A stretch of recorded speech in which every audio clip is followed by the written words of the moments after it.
Hey folks, thanks for listening to the podcast. On today's episode, I had the pleasure of chatting with Ashley. She's a marketing coach that helps companies and individuals reach and engage their target audience online through community engagement and storytelling.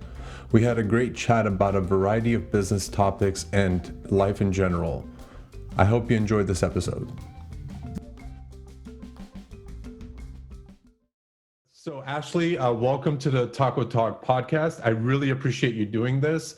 Even just right before we started, I was mentioning the reason why why I reached out to you is because I saw a mutual contact or somebody must have liked your LinkedIn post and it popped up on my feed that was in regards to processes and tools and different things like that. And it was one of those things that hit my light bulb and was like, this is exactly what my podcast is about. These are the things I want to talk to people about. So I decided to reach out to you and, see if you wanted to, kind of talk about, your business, your process and anything else that you want to talk about on the podcast, because I feel like, we all go through processes every single day. And I feel like we kind of overlook that at points in our day-to-day life. So I'll go ahead and let you kind of introduce yourself. Where are you from, what you're doing, what you're working on, and anything else interesting. And then we'll go from there. Yeah. Hey, I'm Ashley. I'm a freelance marketing strategist. I also do some social media posting and that sort of thing and blogging and that sort of thing. But like mostly what I do is strategy around helping people target who they want to target and figuring out why that's not happening and all that fun stuff. I'm a freelancer. I've been freelancing my whole communications career. First kind of started off as an accident because I couldn't get work. And then I just kept not being able to get work. So I just kept freelancing just to get some more experience for my resume. And eventually it just made sense to do it full time. I'm not there full time yet, but that's the goal. And fun stuff about me, I'm kind of obsessed with dogs. I walk my dog every day and I have about 30 dog friends. Look at this guy. We have a guest. Yeah, we have a guest. Oh my gosh. What kind of dog is that? This is Buddy. He's a pointer. He's a pointer pit bull mix. So this is where he hangs out all day with me when I'm working in my office. He's so cute, and he just hangs out with you while you work. That's it. He just chills. We go on walks, and that's him right there. That's my best friend right there. Oh, he's so cute. I'm jealous. My dog won't sit with me while I work. I feel bad because I used to. I started posting a little on Instagram about my dog and like how one of the perks of freelancing is that you get to be with your dog. Yeah. And then I just felt like such a fraud because I was basically posing him and things that he would never do. He wouldn't sit on my lap while I'm working. Ashley, you're such a liar. Anyway, the things we do for our marketing, my poor dogs. I'm lying to everyone. But yeah, dogs are amazing. Yeah. And it's such a nice way to break up the day too. Like, especially when you work for yourself and you have an annoying issue with a client or you're not getting enough work, you just walk your dog and it's absolutely. I would absolutely agree with that. That's literally like my peace throughout the day type of thing is when he's just with me and we can go take a walk and all that good stuff. So yeah, it's pretty amazing. You don't show him in your marketing, so I'm sure he appreciates that. Well, he actually pops up in our Slack, in our company Slack channels quite a bit. So I'm always like posting pictures about him or being like, hey, look what Buddy's working on, nothing, like that type of thing. So he's the director of naps. Yeah, he's the director of naps. Exactly. We're all really big animal people here at my company. So we're always posting stuff about cats, dogs, and all that good stuff. So I didn't mean to cut you off. I just needed to point him out. Yeah, totally. Anytime there's a dog, you can cut me off. So where are you located? You're in Ontario, I believe? I'm in St. Catharines, Ontario, which is in Niagara region. So I'm like a half an hour's drive from Niagara Falls. Oh, wow. That's awesome. Do you make it over there? Yeah. Do you make it there quite often? No. Well, I don't drive, so it's kind of a pain to get there. But yeah, no, it's been on my list, just it'd be good for networking too, because I'm sure there's more business in Niagara Falls than St. Catharines, but Yeah, absolutely, Yeah, I don't know. absolutely. It's one of those things that, like, if you live there, it's not as exciting as if, you're a tourist coming to see the falls. Right. You go I there for see them that maybe once reason. a year. Yeah, I'm yeah, from yeah, I'm yeah. from I'm from Toronto, so the novelty was there for the first like month that I was here. Oh, I And love then I was like, Toronto. I love Toronto. I yeah. went there 2 years ago for the Shopify Unite conference. How was that? Amazing. It was probably one of the best conferences I've been to. I mean, they know how Um, to put on a show. I was oh actually yeah. looking forward to going this year, but obviously the whole COVID thing kind of messed everything up for everybody. So the Yeah. virtual one wasn't even as half as exciting as the real one. So I'm sure. Yeah, Toronto knows how to put on a conference. yeah, yeah, I'm not a huge absolutely. conference fan, but usually they're really well organized and it's like the city was built for that. It's Yeah. weird. Yeah, we did it. They did it at a museum for the Shopify. It was some sort of like museum or some sort of state of the art type of situation. I was like, this is really amazing, and they had great food and Um, everything like that. So no, that's really awesome. But yeah, so just so quickly, tell us about your business and what you do on a day to day. I know that you're obviously in the marketing, but what is who do you work with and all that good stuff? well, you reached out to me at a really interesting time. I'm actually at a crossroads in my business. I'm Oh focusing yeah. more on like sustainability rather than just like trying to get whatever projects I can. Oh wow. Yeah, like I haven't had a retainer contract in a really long time, which is silly. Like you need those to kind of survive.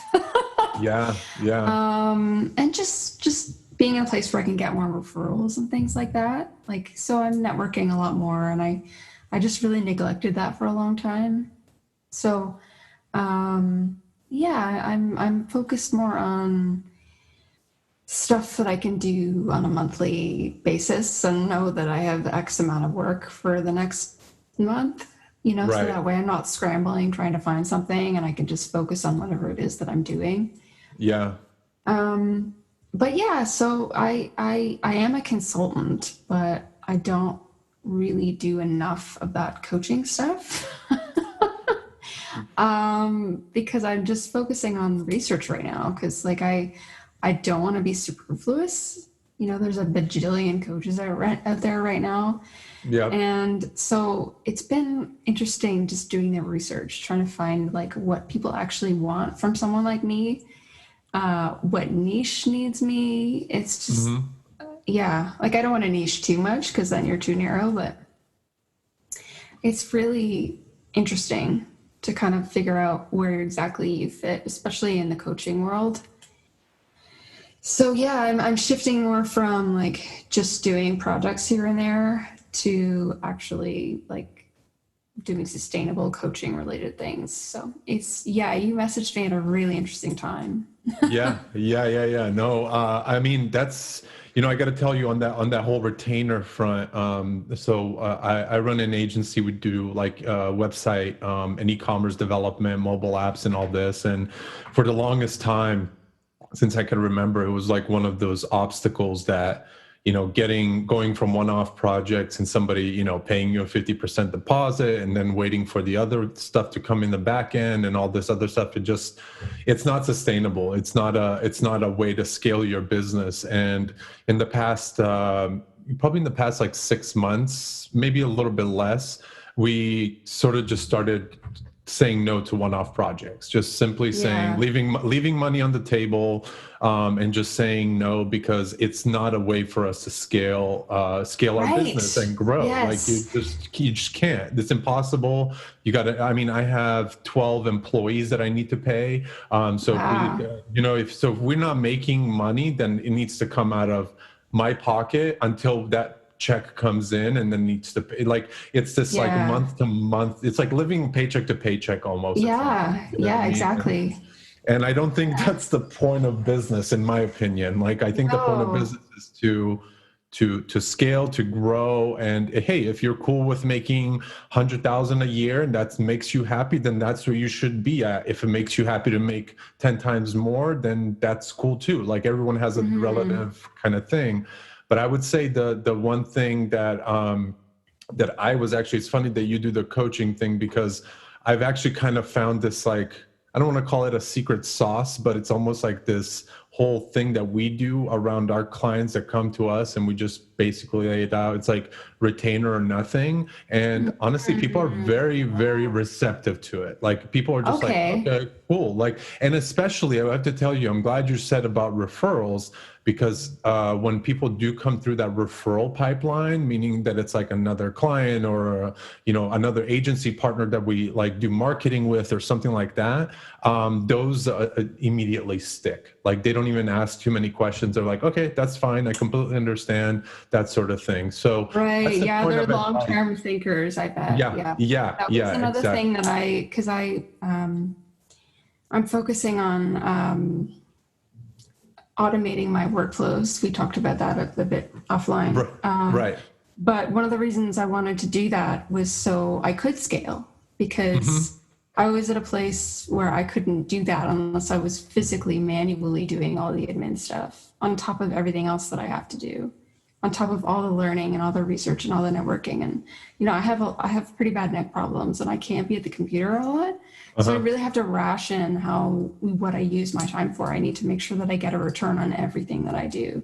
And it just didn't make sense. Like that was partly why I put it off. It didn't make sense to do all of that admin and manually.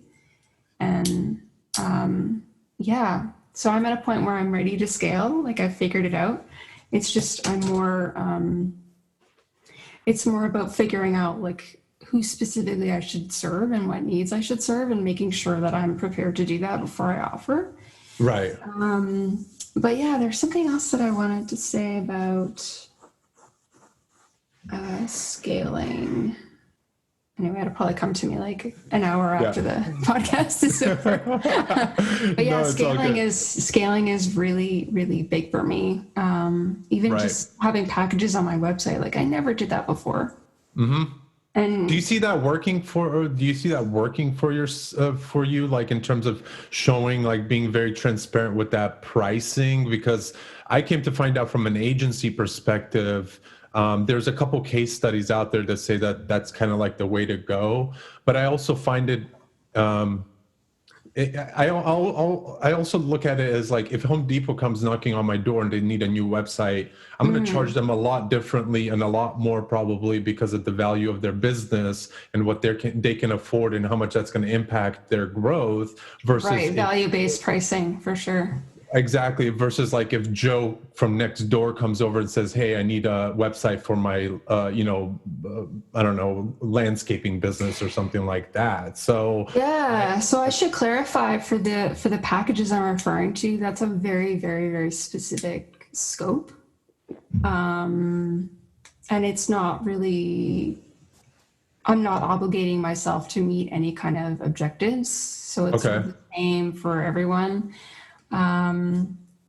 So the reason why I know this works is because I've been on Fiverr for 3 years selling this, and I've made about 400 sales. Oh, wow. That's awesome. That's really awesome. So, I mean, I've sold other things on Fiverr, but, yeah, that's partly what made me realize I could scale this, because that's basically what Fiverr is. Oh, right. It does, you are in a marketplace, so it just depends on where they rank you and all that, and your competition and all that. But just like what you were saying, like being unsure if that's an attractive model to, one type of client versus another, one goal versus another. And I think if you're really, really specific about the scope and you're not holding yourself to any objectives, then I think it works. Okay. Yeah, it's just that's one thing I'm working on in my contract, is just trying to make it specific enough that people know that they can't hold me in anything. But at the same time, I don't want them to think, well, this is going to be cheap. This is just a way to get a cash grab, and it's probably going to be crap. Right. So what services do you offer on Fiverr at the moment? So right now I'm offering social media post packages, and that's what I'm going to be automating on my website eventually. Okay. But it'll be different because I am selling that on Fiverr, so my packages will be a little different. But yeah, so things that I can quantify. So, because people want different things, so there should be a small package and a medium package and a large package. And And also because it's on my website, people have different expectations, I think. If you're Right. like, if they're buying it because they know you personally, I think they might want a different scope, but they also might have different expectations of like the process itself of working Hmm. with you. So yeah, that's been challenging because it is uncharted territory. I'm not sure what exactly, what how many items should be in each package, and who would that each package be best suited to. Like that's been really, really interesting. And I'm going to be having other packages on my website. And by the time this is live, they're probably actually going to be already up. But yeah, I'm glad you mentioned scaling because that's basically what I'm doing. There Yeah. are things that you could do with coaching and content creation, where as long as it's a very, very, very specific scope, you can package it.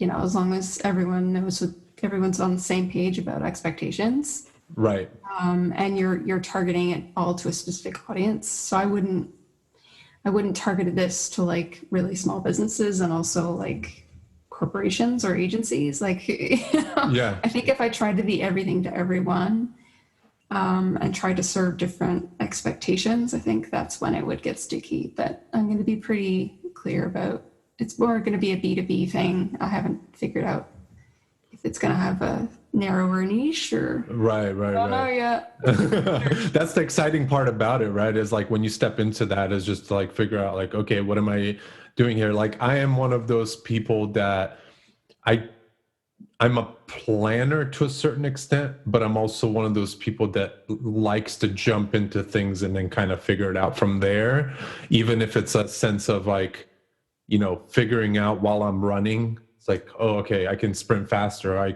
need to slow down a little bit, or I need to do this. So for me, it's always like because I started my business pretty much through Upwork. I build everything.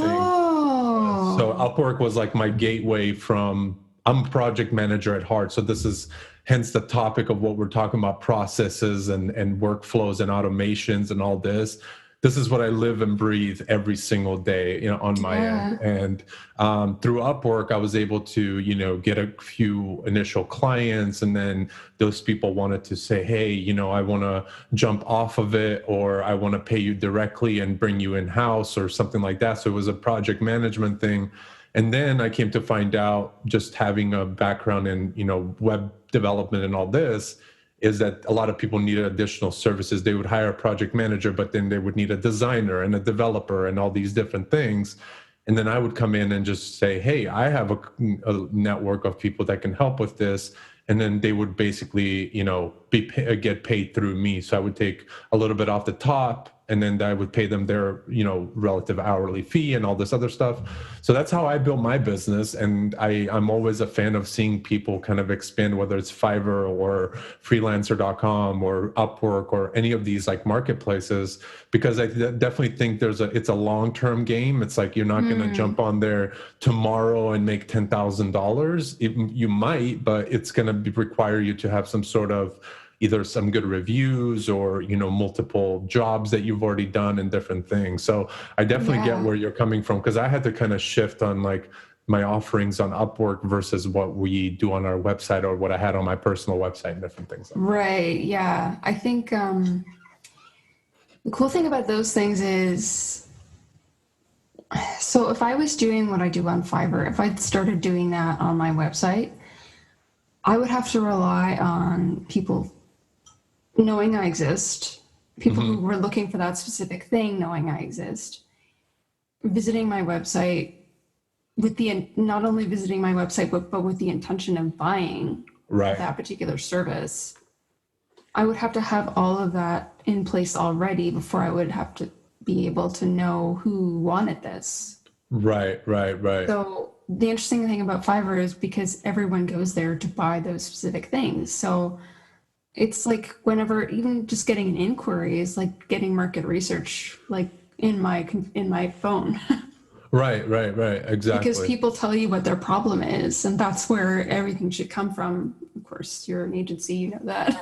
Yeah. Yeah. but Yeah. Yeah. but yeah, that's where it all should come from. It's like what problems are people having, what gaps could you fill that other people aren't filling? And especially in some place like Fiverr, where there are probably, I can't remember, I of course always looked at my competition before I would design a gig, but I think it was like at least 30,000 gigs selling pretty much what I was selling.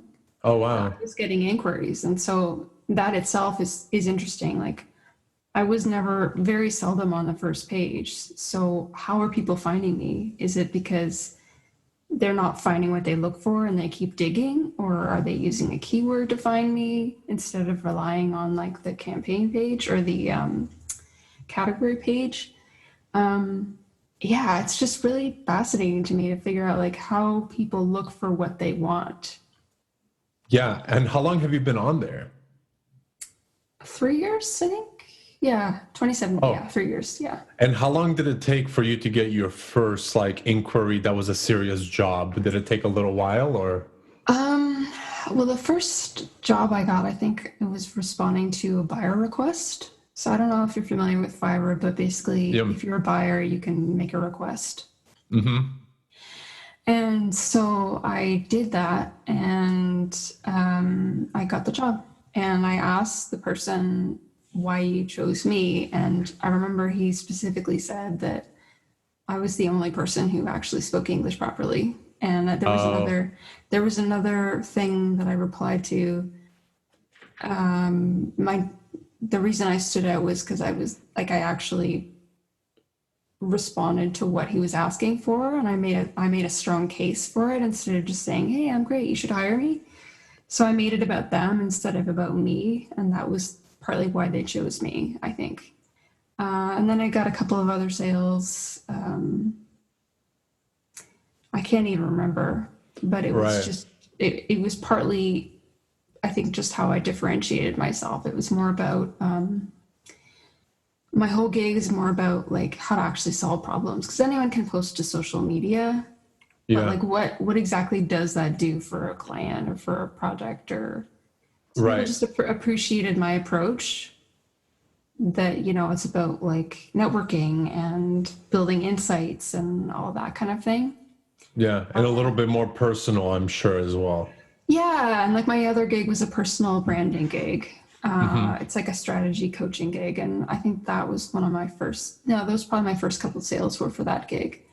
And when I did the research, I found that all the other like branding gigs or personal branding gigs were by people who didn't actually understand what branding means. A lot of people Right. think branding is just like cool colors and a nice font, and they don't really understand that it's about your identity Right. and about like engaging a specific person and making sure that like you're credible to that person, and you that they It's understand you and all that. it's like Yeah. throughput. You got to have it all the way through from beginning to end. Like it's not just oh, hey, I have a cool logo. What can I help you Yeah, with? Yeah, yeah, yeah, absolutely. exactly. Like a lot of those branding gigs just didn't they just didn't they clearly didn't understand it. They clearly just thought that it was just having a consistent design across all platforms or whatever, and that's certainly part of it, but that emerges from what the identity is. That's what informs what the design is. It's that isn't the branding itself. Right, right, So right. that was partly my differentiator, just being clear about like what branding is, Mm, and actually solving a problem instead of yeah, just saying you want cool colors, because like 40,000 people were doing that. So I'm right, right. assuming that's why I got orders, but anyway, Hey, so Fiverr's been really interesting just from a market research standpoint, just to see like what my differentiations are and who's looking for them. right, right. And then what did you come to find out? It was does it kind of all go back to, you being personable and how quickly you answer that person? Because I came to find out that even on Upwork, when I didn't have any reviews or anything like that, I had to go out and, Upwork is one of those things that, people can find you, but when you're a nobody and you don't have those reviews or you don't have like a stamp of approval where you're maybe top Mm, rated or something like that, you actually have to go out and get those jobs or apply for those jobs. And then you can also see on there like 20 more people have applied to this. And you're just like, oh man, I can't. right. too late into the game. Yeah, and you don't get paid for pitching. No, So, you actually lose. So you have these things called connect points. And what happens is that I think you start off each month with like 20 or 40. I think they recently upped it. And if you apply to too many jobs, you run out, and then you have to pay, $15 to like re-up on your connects. yeah, So that way, loss.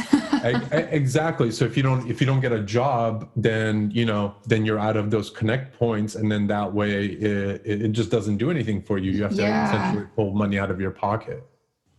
Yeah, and the thing is also, even if you did get the job, you're not, I mean, I guess it depends on how you price it, but you're not recouping the cost of like writing that pitch, doing the research for all that. So, I mean, maybe if you did the math and you figured out like, I'm going to get 1 out of 4 sales, 1 out of 4 pitches I'm going to land.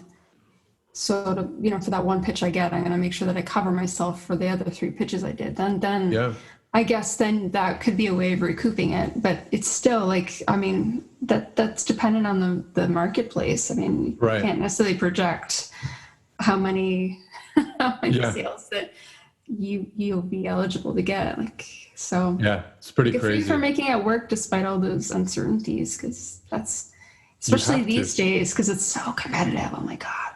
Well, I started in 2014, I think it was. So I established myself pretty early on Upwork. I mean, it was already super saturated. I mean, it was beyond. I didn't know what was going to happen. It was just I had lost a job at the point the company got sold, and I was just kind of in between, like maybe you were in limbo.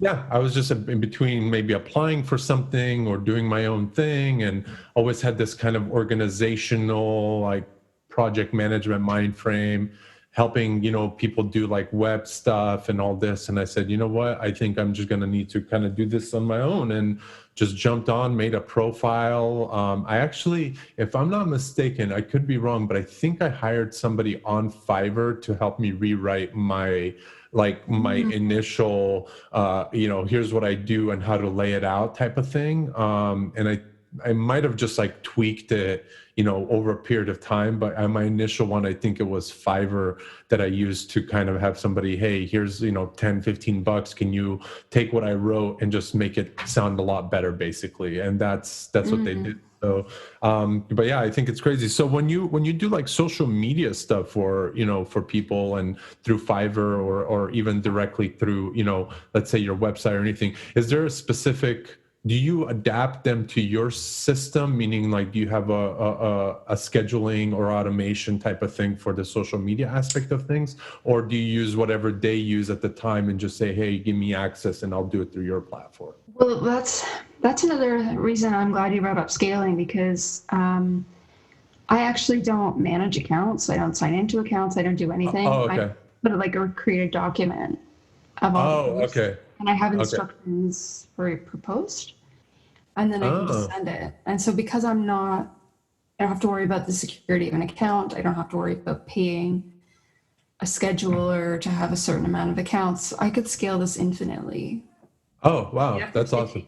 It takes time, but,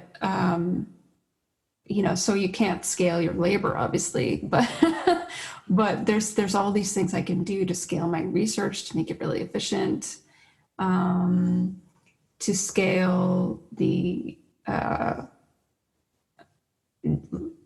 research, I think, is the biggest thing that I can scale. So then that's what really excites me about doing that stuff on retainer, because if I had a certain client, I would see trends with them month after month. Yeah. So I could automate a lot of that research. Like, I know X keywords are going to have posts in the social media platform that I should be posting to this account, or that I should tell this account to post to there. And so just automate that research to research those, X, Y, and Z things. And that's hard to do if you're just doing one-off projects, because you don't have a history with them. You don't know what works and what isn't. You haven't had any opportunity to test. So that's another reason why I'm kind of over the whole one-off thing. I'm more about like, okay, let's grow with the client. Let's figure out what those trends are and then build accordingly. And it's also more fun. Yeah, exactly. You feel like you're Just see part how of your the baby team. works. Exactly, exactly. And have you found any success with like existing clients and pitching them that sort of thing where you're just like, hey guys, like I'm not being able to use my full kind of knowledge and extend myself to the point that I would like to. Is there anything that we can do to make this a more long-term thing, and let's say make it 3 or 4 months, and from there then we can revisit the terms and what we're doing and all that? That's a great question. I've actually not really been doing that kind of work lately. But yeah, that's one of the things that I've had in mind is like, how do I kind of propose doing a longer term paid upfront? So instead of having a contract where Hmm. you pay monthly and I do the work like monthly, because of the nature of the work that I'm doing, maybe I could do 3 months all at once in one package and then send it Right. off to you. And that way you're not repeating it, and I'll also have more money upfront. Hmm. And so even if I didn't get sale and that amount of sales the next month, I can still kind of project my revenue because I've ensured that I at least had X amount of clients in that Right. month. Right. Right. Right. So yeah, it's fascinating, and I wouldn't be able to do that if I was doing everything through a scheduler Yeah. Yeah. Yeah. That'd be because tough. yeah, I mean I could, but then that's really tough, like committing to having that on your like security wise. I wouldn't be comfortable with having that many clients like in my scheduler for that Yeah. length of time, like because you're responsible. Like what if I got hacked? What if Right. I mean, I'm very careful. Like I'm big on security, but I just don't want to deal with that junk. And it's also not as scalable. And then you have to pay for more resources because you have to, Right. Enterprise schedulers aren't cheap. accounts. Yeah. Yeah. Enterprise Yeah, accounts. And exactly. yeah, it's Those are like, really expensive. I know, I know. And that's, honestly, that's one of the reasons why at my agency, we were starting to get really fragmented with that. So we have like a task management tool, then we have a, social media posting tool, then we have, Google Drive, then we have all these things. And I mean, You're a juggler. yeah, you're constantly like, okay, what's going on over here? And there's not one centralized place where you see all these metrics sort of like mesh together. So one thing that I did, I was just like, okay, I need to just bite the bullet. Not only is it going to save money, but it's going to make everything a lot easier. And then we just moved everything to HubSpot. We use HubSpot for Oh, absolutely everything from really? sales pipelines to social media posting to email marketing. I mean, anything and everything that we do is through HubSpot. I mean, we have a ticketing system that we use for our clients when we're building websites and different things, but Oh, our like for our support tickets? yeah, support tickets, or like, when we write up a project, we kind of outline each, let's say it's a 5-page website, each page is one ticket. So that way we can have a organized flow of work, and our tech lead and our marketing person, whoever else needs to chime in, it's all like one email rather than, CC this person, or does this person need to be on here? This like just this whole Yeah. fucking mess that sometimes it just gives And me the like a back and headache. forth. Oh my God. I I hate recently got email. I oh, hate email for that reason, is because it's constantly like, why am I CC'd on this? Why do I need to yeah. get blown up with this? It's really one of those things. So for us, I think if you get to that point where you're getting sales inquiries and you're building a pipeline of customers or clients or whatever, yeah, look into HubSpot. I mean, HubSpot has a free option as well, that you don't have to pay anything, but it's a really, really good tool. I swear by it because I ran across so many different tools that don't do half of the stuff that they do. And I'm always very big on UX and UI and how things work. I hate old legacy Yeah. systems, and And you they don't want to have to really, find out like what integrates with what, and you get this thing that you love and then you find out it doesn't integrate with this other thing that you yeah, need because this thing doesn't have it or it yeah, doesn't. exactly. Oh my God, what a Exactly. nightmare. Yeah, Yeah. exactly. Researching that stuff has been like a job in itself. Like that's partly Yeah. why it's taken me so long because you have to research vendors and you have to figure out like what's going to get you the best return, and I recently started with Dubsado. I don't know if you've heard of Dubsado. No, I haven't. So basically, it does a bunch of things. You can like put a calendar on your website or email a calendar or whatever, and then you can automate certain emails to go out based Okay. on certain actions. So if someone signed a contract, you can say, okay, once this contract has been signed, because it has like an e-signature, you can Okay. set it up so that it goes, once that contract has been signed, okay, automatically email this questionnaire.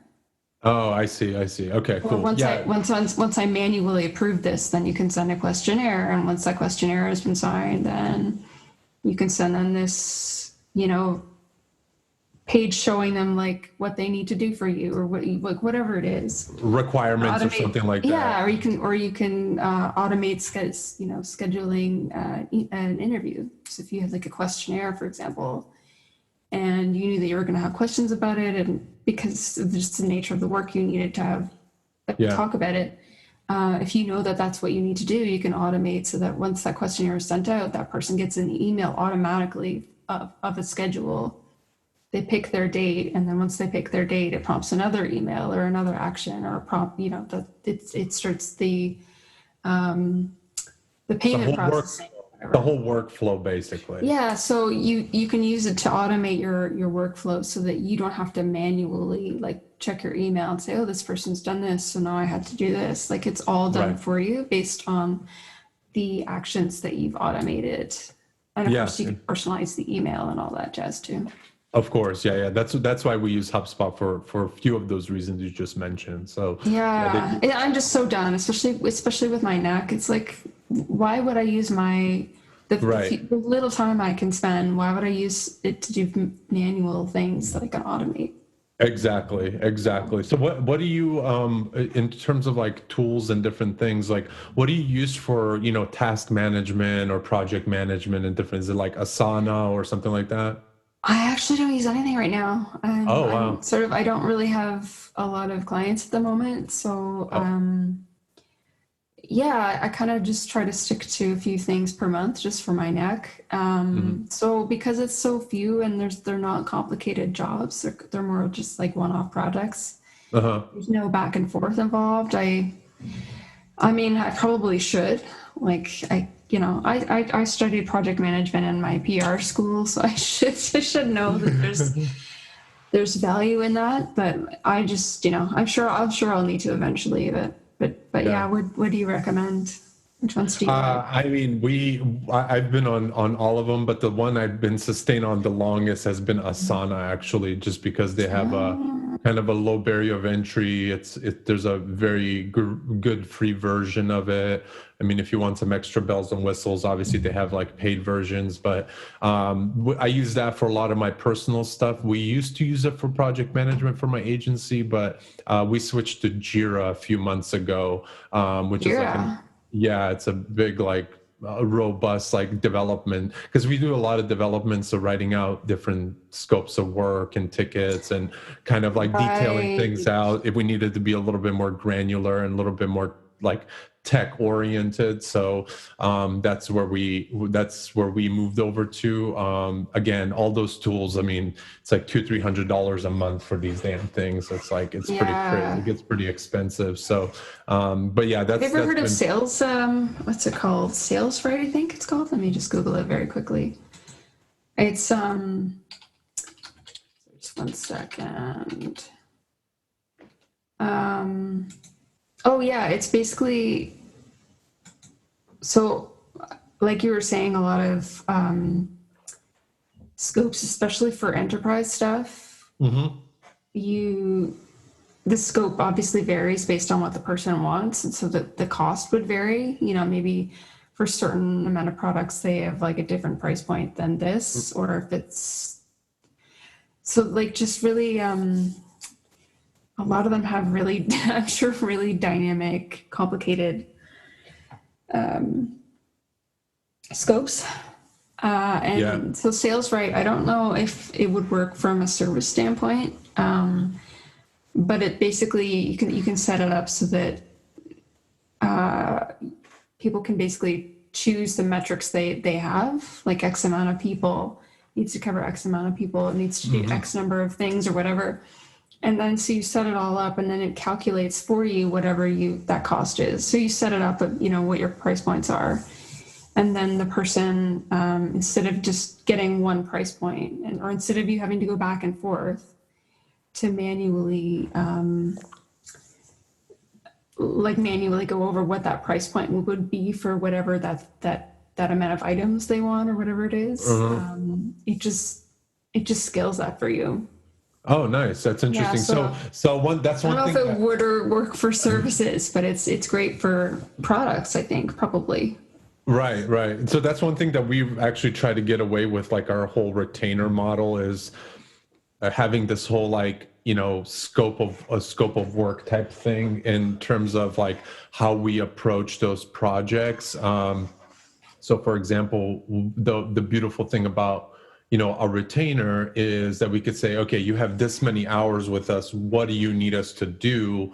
Versus, hey, this could be a $10,000 or it could be a $15,000 project. To me, it's always like I'd rather you have a bucket of hours that you can actually pick from and say, hey guys, things have changed, because we try to be as agile as possible with a lot of our clients. So sometimes somebody will come in and say we need 15 things done, and then halfway through the project they're just like, oh, hold on, something just happened, we need to change things around. Now in my case, I have to go in and change the scope of work and do all these different things and reprice it and all this other stuff, where spreadsheets. No thanks. So basically for me, it was like one of those things where I kind of just was like, okay, here's a bucket of hours. You guys could choose what you want, what you need, and just send us the list, and we'll give you an estimate to say this is approximately how many hours it's going to be.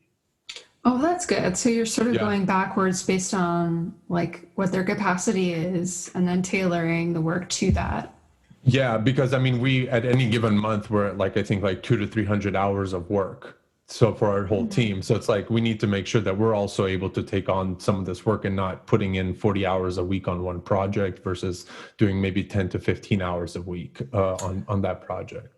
Right. Yeah, it's we should talk about that retainer thing off the air one time. I think I could definitely help you kind of package that up a little bit differently. I think it's all about how you kind of approach that. So I have some good things that I've learned myself that I think can.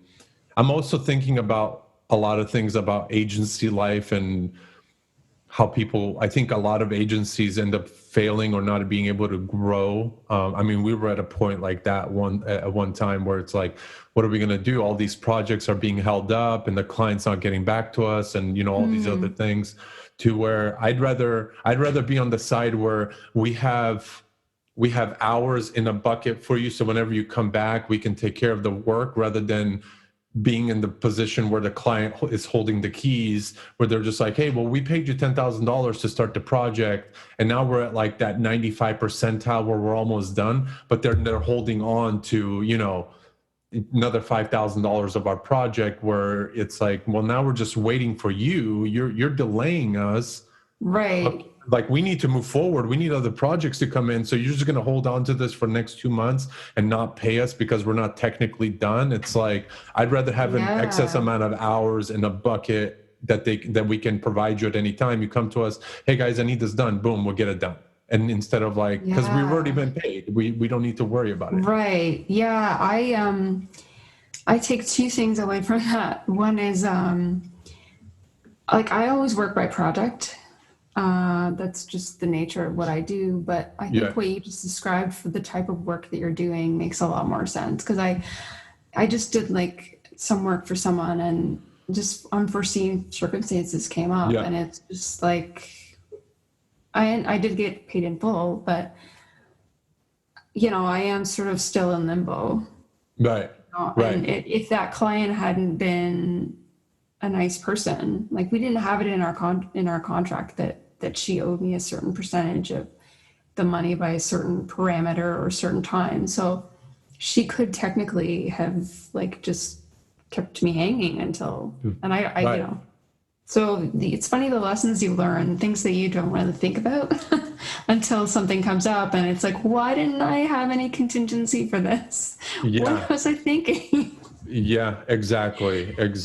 And I think that's like the big thing that I learned with the retain. I'd rather be in a position where I potentially have to refund somebody a certain amount of hours, and then than to be on the other end and not being paid for the work that we already delivered or we're done. And like it's like that. If you get hit by a bus, then what happens to me? Type of thing. It's like if Right. you know what I mean. It's like if we did work for you, we got done with everything, but tomorrow you turn around and you disappear, then what, I have to spend more money to get a lawyer involved and try to figure out what you're doing, and it becomes a headache. So Yeah. we're done with that kind of work. I just hate Oh, chasing. It's like yeah. half my time is spent chasing people around to pay us, and it's like nickel Yeah. timing type of thing. So Yeah. And I just, you realize like how overly trusting you can be. And I'm yeah, not at all saying that anyone's like tried to steal from me or anything like that, but I just like I wouldn't when I did retainers, I wouldn't even like set up automatic payments for that. I would just, oh, I remember I haven't tried to build them yet, and then build them for whatever weeks that I hadn't built them. Like, no, this is a retainer. I should have been charging 100% upfront before the month even starts, or the week, or whatever it was. But it hadn't even occurred to me to bill that way, because I was just like, oh, they're legitimate people, whatever. And it's not just about what if they screw you over. It's like, well, things can happen, and yeah, I don't know. yeah. We bill at the top of the month every month, and it's all automated, and it's all Nice. one of those things like, hey, this is the setup, you signed the contract, this is the terms and conditions. We have a minimum depending on the project, it's usually a minimum of 3 months retainer, and That's good. Have a minimum amount of okay. So that's a good idea. So that way they can't, just say, because we're giving I a don't want this discount. anymore. Yeah, because we're also, what we do is we give a little bit of a discount when somebody does the retainer versus like our hourly rate. So that way, if they just say, oh, well, I just need a 1 month of work, it's like, no, you have to pay for 2, and you're getting a discount because you're here long term, rather than, because we also don't want to work with people that we can't establish a relationship with. Like we spend 1 week a waste of your time. Exactly. It's like we spend 1 week onboarding you and getting everything dialed in on our end, setting up projects. Like there's a lot of admin work. So that gives us about 3 weeks of actual work, let's say, for example. That's not enough time for us to build a relationship and have something ongoing and all this. Like we need And a it little also bit more doesn't time. justify, sorry, I interrupted you. No, it's okay. It's okay. It also doesn't justify all that admin work. If they leave you in a month, it's like, well, why did I do all this? Because you're investing in that person when you do that.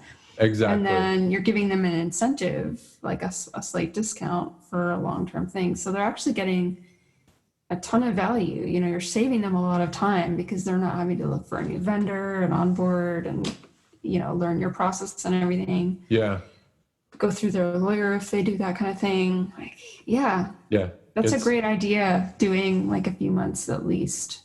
Yeah, that's I think what's worked out the best is to know. I mean, we get to a point where we're booked out like 3 months ahead of time, and it's nice because you're like, hey, once this contract is over, there's not only is there a good chance for them to come back and continue this retainer even on a month-to-month basis, but there's also a chance that or not chance, but there's also additional stuff that's going to be starting off at a certain point and all this other stuff. So it works out really well. But we should definitely talk about that offline in detail, set up a separate kind of chat about this, because I definitely can help you kind of from that perspective, help you just understand like what we do, and if it applies to you, great, and if not, maybe you can just nitpick some of the things that we do. Because thanks. I'd love that. I'd love that insight, because I think when I think about the model that I'm creating, the business model, it is sort of like an agency model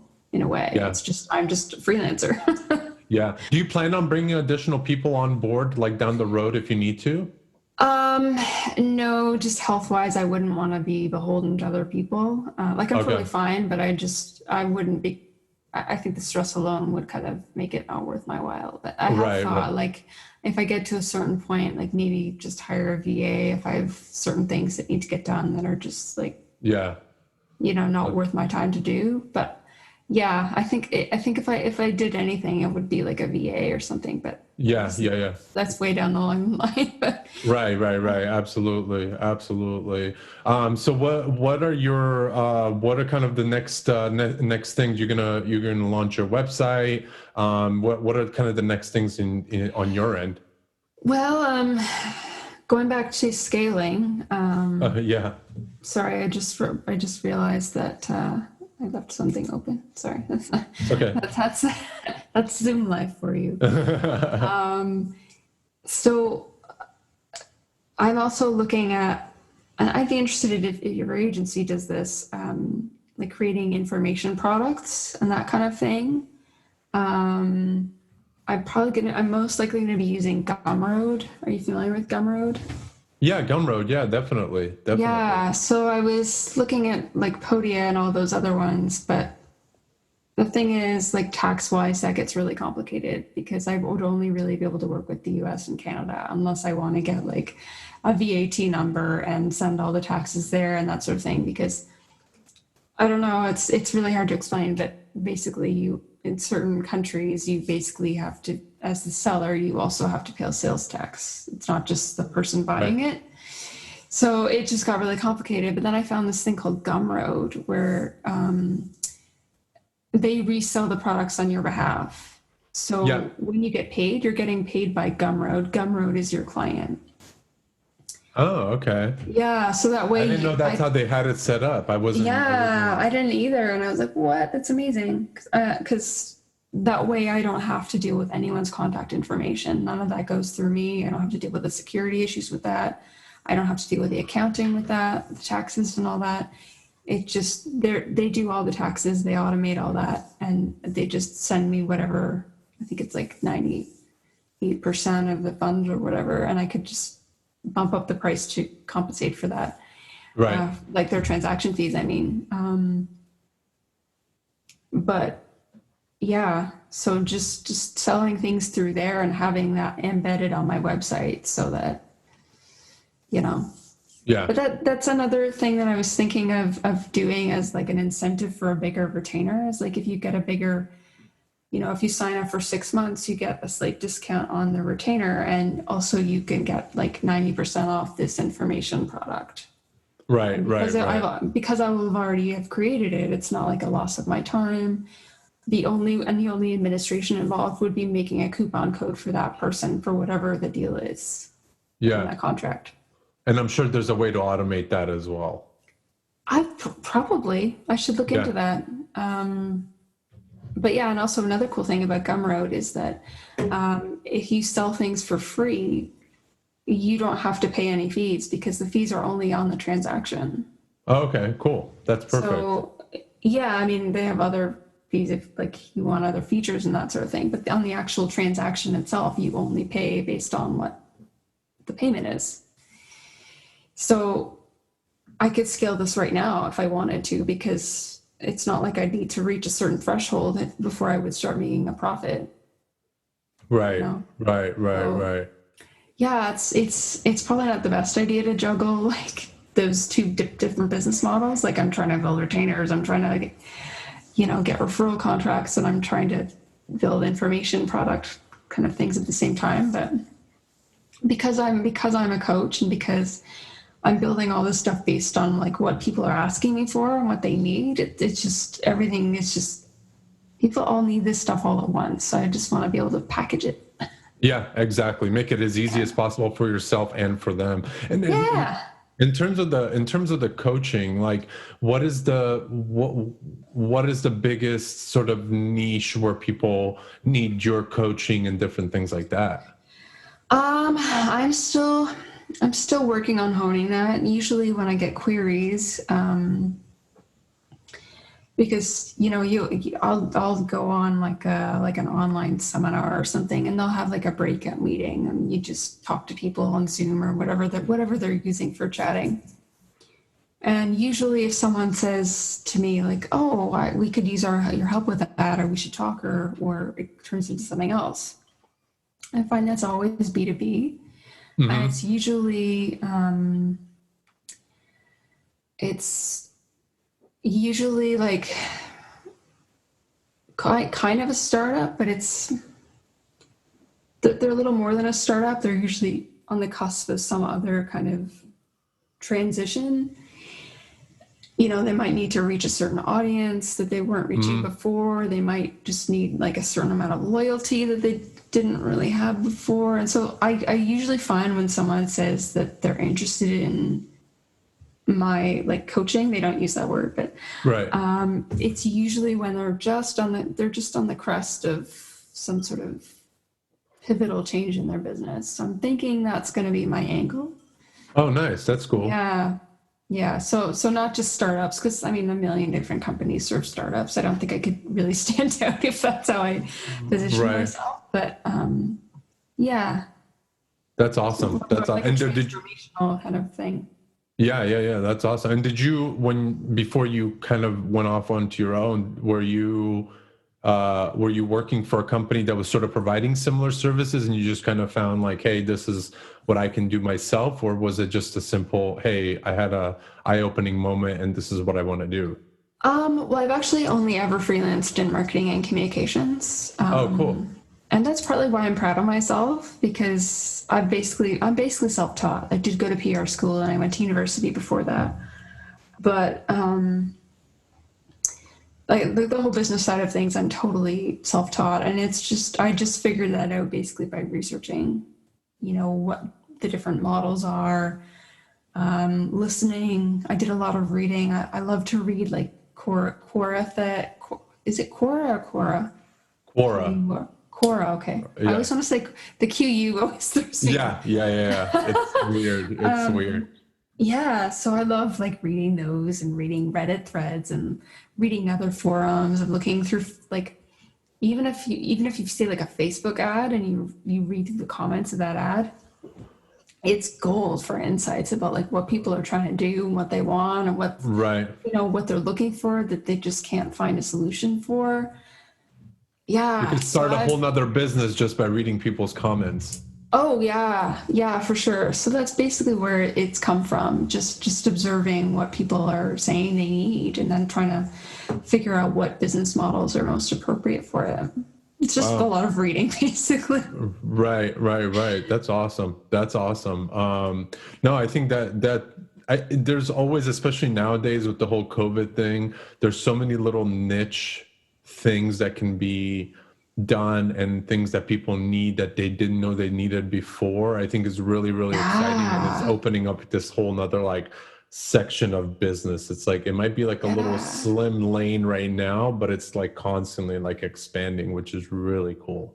yeah. Even just seeing little small businesses do that, like seeing Yeah. how not only are they shifting to different demands, but they're adapting to stay alive and stay sustainable. That's hard to say, Hmm. sustainable during really turbulent times. Like my hairdresser, for example, while this was happening and they couldn't do people's hair, they realized that people's roots are coming in, and you know, they want to not have roots. Right. So they started making packages, like root touch-up packages for like different hair colors and different hairstyles. And I think another hairdresser was doing like I can't remember if they were webinars or what, but just some sort of like teaching things so that people could do it Hmm. on their own. And these small little companies are finding different ways to scale in like the most turbulent time ever, and now they have like a whole new business model. And Yeah. I don't know if it really tided them over that well, but it's just so incredible like how scaling can help you adapt to really, really hard times, even when your market doesn't necessarily have a lot of money to spend. Yeah. Absolutely. I mean, I had another guest on the podcast that was talking about they're in Florida, and they were talking about a steakhouse that was a fine foods, and they couldn't do any delivery or any of that, pickup orders or anything like that. So what they did is they just created a bunch of videos where sell you a raw steak, and then you just go home and they give you like basically did a whole YouTube channel on how to cook it properly, how to do different things and all this. And I mean, they were able to Ah, basically keep their business open that way because people were going there, not only buying, I mean, they can go to a grocery store and buy a piece of steak, for example, but rather they just go to them. And because not that it comes with a video, but that's what the impression that they basically made was, hey, we'll show you also how to cook it, but you have to go to, either our website or a YouTube channel or whatever. And so that kind of brought, a line out the door basically. And it was a lot more wow.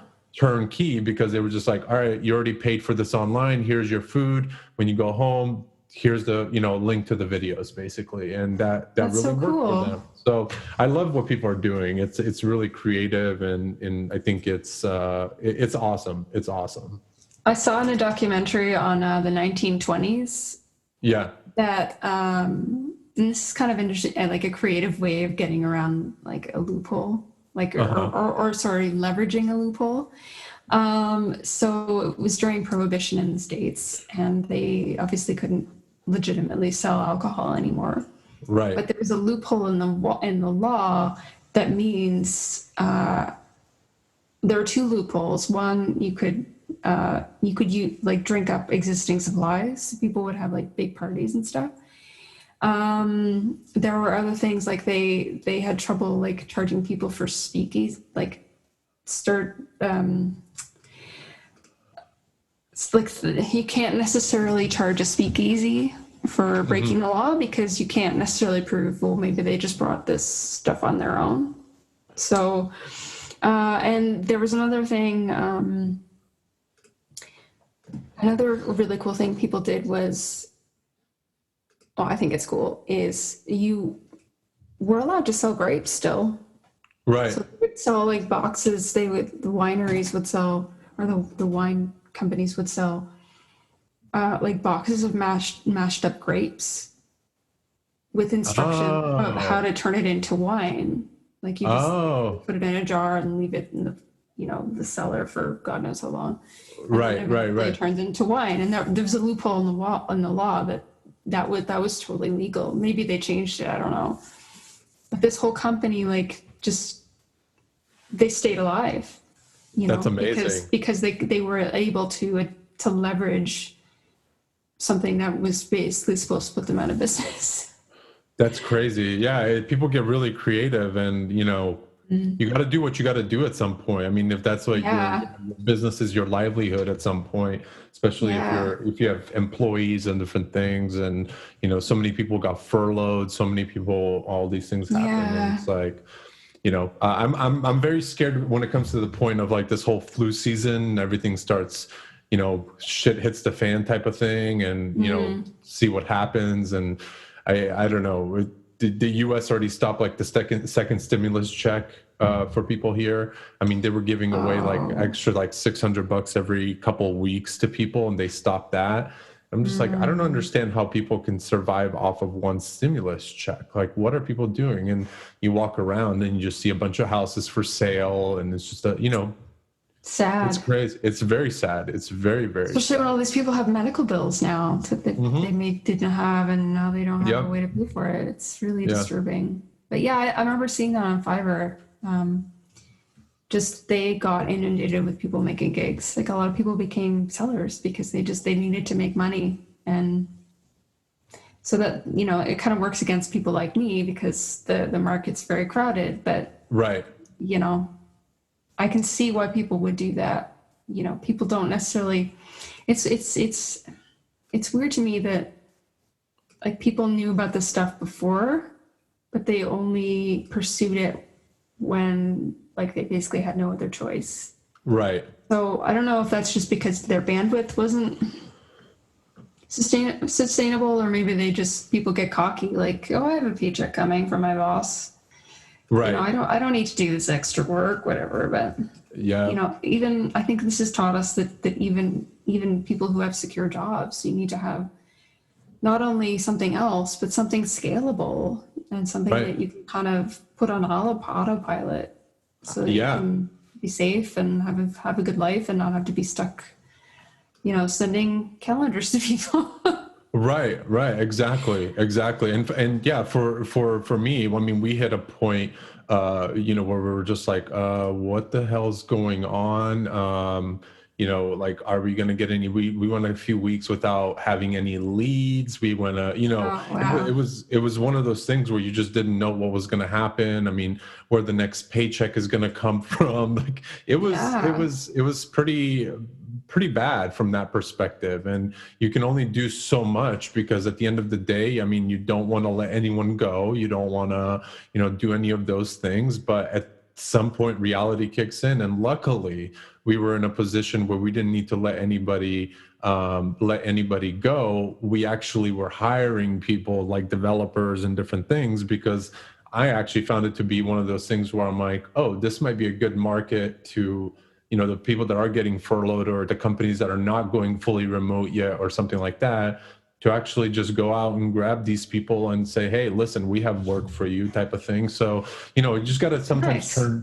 turn things into an opportunity rather than just look at it as like a negative. And I think that's sometimes what Yeah. differentiates different people when they're running businesses. Some people will sit there like, oh, everything's going to shit, and just, mope around. And then there's other people who are like, wait, hold on, I think this is a good opportunity to do this, even if I have to sacrifice a little bit more. Maybe I have to, go into a little bit of debt, but then things will really turn around. And I think the businesses that make it through this, kind of wind tunnel, will come out on the other end, I think, a little bit stronger from that perspective. Yeah, I agree. And even just for myself and my own business, like I think it's really going to help me to focus on sustainability things, especially for health reasons. Like, because I don't know, what if my neck goes out and I can't hustle? Right, Oh, right, I don't right, want that to determine whether or not I have work. Like, right. because like I can physically do the work. Like that's not the issue. It's just, it's a lot of work to get the ball rolling. And so if Yeah. you could automate that however ways that you can, yeah, why not?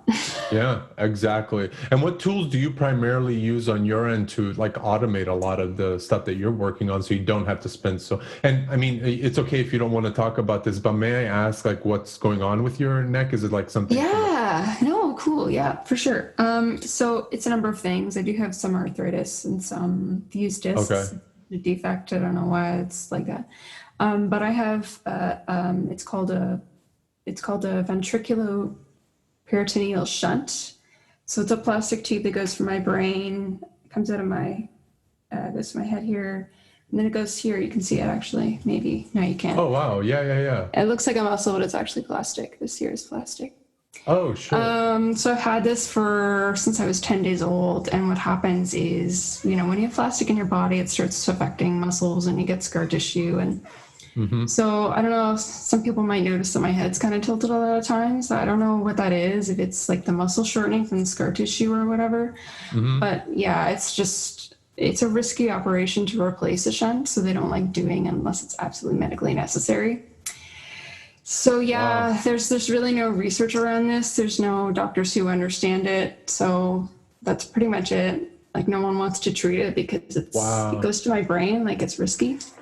Yeah, very risky. So Nobody wants to go into that area, but you know what I yeah, mean? unless it's absolutely medically necessary, no one's going near there. So I'm Right. totally fine, but just the main problem is that my head just starts going this way. It's like Uh, a rope kind of pulling like this. oh, I see. To hold my head up, like I'm Uh, holding all these muscles very taut. And so you can only do that for so long. And when I'm using my hands, it's even shorter. So, right. And how many hours a day do you usually spend on your computer in that case? uh, some days not at all. Like, I Okay. mean, it's really bad to use your phone with like, it's really not good for you. But sometimes that's all I can do. Like, I have Right. to hold, like support my head on something and do this, because that's literally just how I need to work. So sometimes I can't work at the computer at all. Sometimes it's like a couple of hours. Sometimes today's been better. I think I've been on for about 3 hours taking breaks.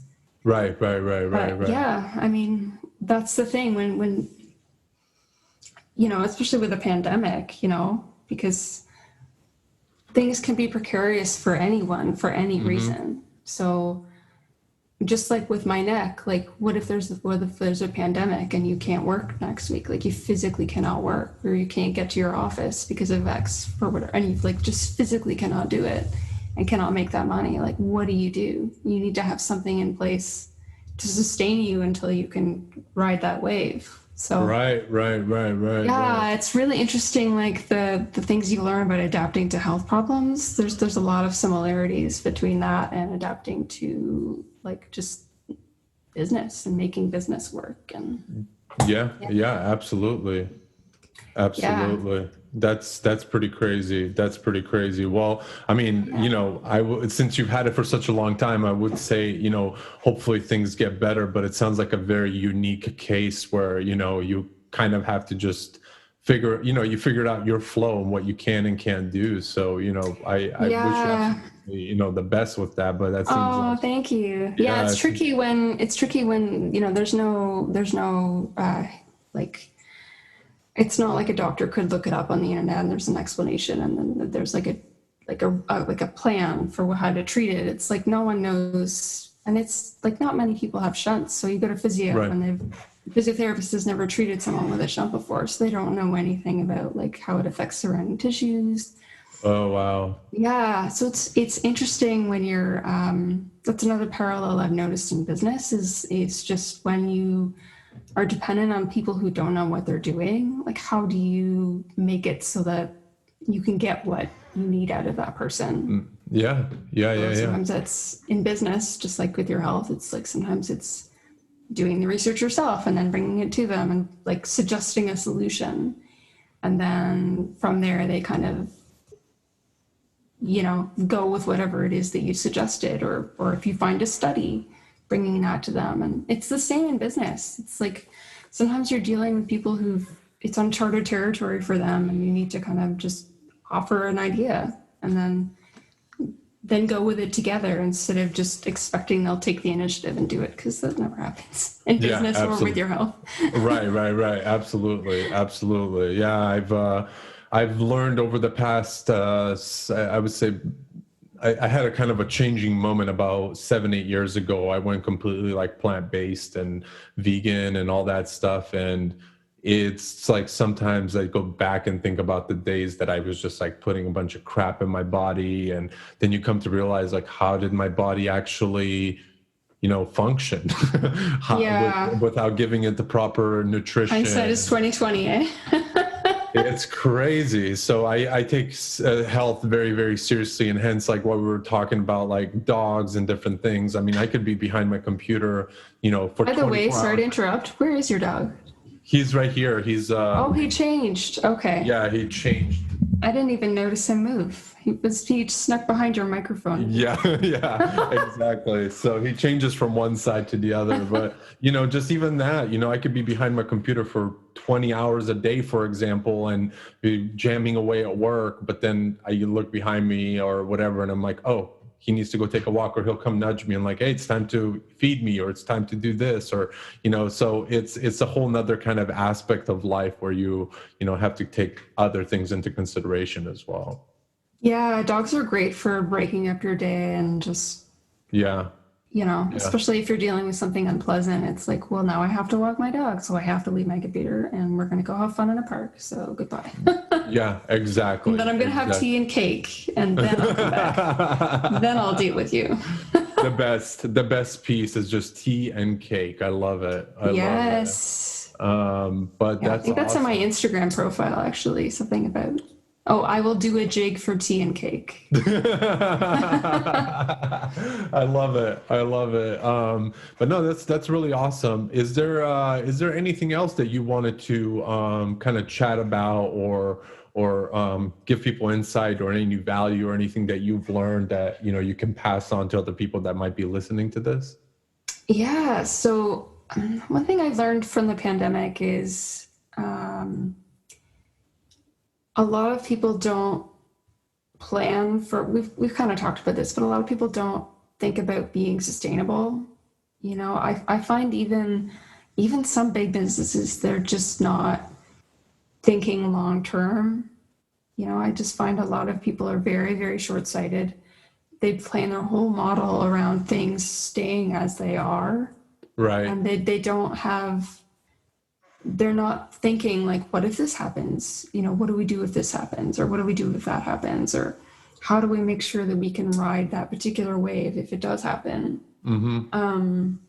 Yeah, just please start thinking about this. I mean, I'm sure people are already thinking about that because of the pandemic, but You'd be surprised. yeah, well, that's why I bring it up. It's like, I just feel like people would not be hurting as much, if they had something to fall back on. I think we all have something we can contribute. Even me, like I can barely work at the computer, but I can use my computer without my hands, and I can do all these things while I'm, folding laundry. I could Right. write something, I could dictate something. So I just feel like we all have more bandwidth for creating something sustainable than we think we do.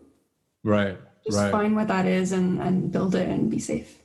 Yeah. And what is the thing that you're building that's sustainable? Is there anything that you're working on for yourself or for your business? I haven't quite figured out what that is yet because I'm still building and I don't really necessarily know what people are going to be most receptive to. Right. And also, if people are receptive, or aren't receptive, that might just be because, I'm not on enough people's radars. So I'm not really at a point where I can project that. But what I hope would be sustainable is the coaching, because every client I've ever had, every inquiry I've ever had in any capacity, Right. they've always required a great deal of education in order to work with me. And I realized, like, why am I doing this for free just so I can onboard someone who's only going to be with me for one project? Right. Right. So Exactly. I think coaching, I'd love for that to be sustainable. Just grow with someone and not have to hustle for clients, and just be that person for someone, while they build their business, help them make just help what they're targeting, so Right. that Yeah. they can be sustainable too. Exactly. No, that's really awesome. Well, I think that's a good way to kind of wrap this up. I think that people will find a lot of good value here in terms of what you're doing, and kind of what we talked about, even like the retainer stuff. I think that's a big topic of conversation. I mean, a lot of people out there are running one-off businesses or selling one-off products or something like that. I think within the business world, it's like, or like e-commerce, for example, it's, how do we do a subscription-based business where we know how much revenue Yeah, coming in? Gumroad has that. Exactly. Yeah, they can have memberships and subscriptions. So I'm I'm trying to figure out how to harness that. Exactly. And that's the other thing is like, how do you make it a long term? How do you take something short term and turn it into a long term thing? Yeah. I think that's the theme of our talk today. Yeah, exactly. No, I think it is. I think that's a really, really good kind of title for the podcast. It's like turning a short-term thing into a long-term thing. That's literally what it should be. So, but yeah, I think that's really awesome. And actually, let everybody kind of know where they can reach out to you or find you. Are you a Twitter person? Do you prefer people reaching out to you LinkedIn if they have any questions? Do you prefer maybe sending them, to your Fiverr profile? I don't know, wherever you think is best, or maybe your website that's coming out. Just give them a little bit of that info, and I'll also post that into the show notes as well on, Cool. on all the different platforms. So feel free to kind of take the floor and let people know. Cool. And what they can reach out to you for exactly as well. Oh yeah, I guess that's a word. So the best way to get in touch with me is either on Twitter or LinkedIn. I love when people message me or whatever. People can also email me on my website. Not at the moment, but there will be I'm redoing my website, so there will be a form for people to reach out to me if they If they want to find a way to make their social media more efficient, but also, aim towards a higher return, I'd love to hear from you if you'd like to do something in that kind of world. Perfect. Yeah. Oh, Perfect. right. The handles where my Twitter handle is at cartoon in person. And at LinkedIn, it's just my name, Ashley Ashbee, Ashley, and my last name is Ashbe. It's really hard giving that over the phone, so yeah, you have to spell out every letter. So, yeah, so well, people think I'm repeating my last name when I do that. Oh yeah. I get to the ASH and they said, "Oh, well, you already have your first name." I'm giving you my last name, but okay. I love it. Yeah. I'll make sure to point it out in the show notes as well, and it'll be in the title and all that good stuff. But thanks again, Ashley, for being open to doing this. I think this is awesome. I think it's awesome what you're doing and what you're getting into, and I will definitely keep in touch. But I also wish you the absolute best with your business and everything that you're doing. And if you ever need anything, and I'm sure we'll connect off air in terms of like the retainer stuff and things that I can potentially just give you some insight on. And I love that. Yeah, I think that's a piece of knowledge that I think everybody should have, because I think scaling your business and growing is what I'm really most proud of for myself and for the people that I see around me. So I would love to help in any way I can. Well, thanks so much. That's awesome. And this has been really fun chatting with you. Yeah, absolutely. And we'll talk again soon. And thanks again for being on the episode. And yeah. Thanks, Slatko. Have a good day, everyone. All right. I don't know why I waved. I'm sure people will wave back to you. Don't worry. Okay. Hope so. Bye. Bye.